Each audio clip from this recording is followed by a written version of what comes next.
আজ ৮ মার্চ বিশ্বজুড়ে পালিত হচ্ছে আন্তর্জাতিক নারী দিবস।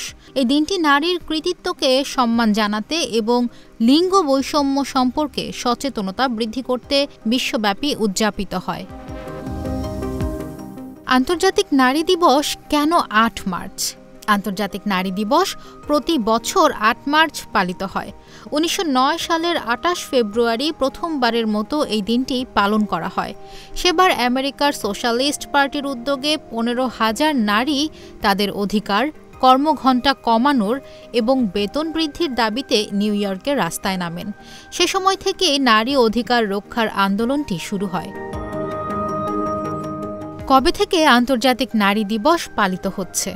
১৯১০ সালে ক্লারা জেটকিন, একজন নারী অধিকার কর্মী, প্রথম আন্তর্জাতিক নারী দিবস পালনের প্রস্তাব দেন।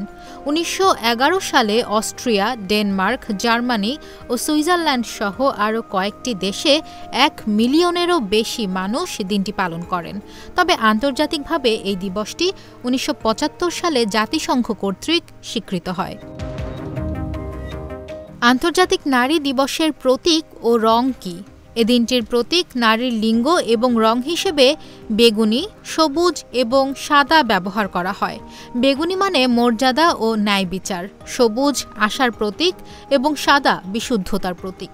এই রংগুলো প্রথম ব্যবহার করা হয় ১৯০৮ সালে যুক্তরাজ্যের নারী সামাজিক ও রাজনৈতিক ইউনিয়ন থেকে। বিশ্বের বিভিন্ন দেশে আন্তর্জাতিক নারী দিবসের গুরুত্ব। বিশ্বের অনেক দেশে আন্তর্জাতিক নারী দিবস একটি সরকারি ছুটির দিন হিসেবে পালিত হয়, যেমন আফগানিস্তান, রাশিয়া, কিউবা এবং চীনে এটি সরকারি ছুটি।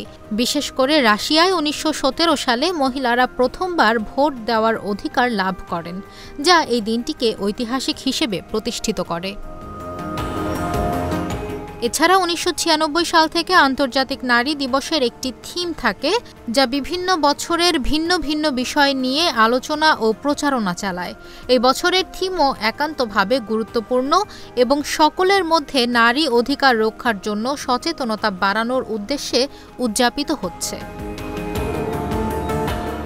এটি একটি ঐতিহাসিক দিন যেখানে নারীদের সংগ্রাম, অর্জন এবং ভবিষ্যৎ পরিকল্পনার জন্য পুরো বিশ্ব একত্রিত হয়।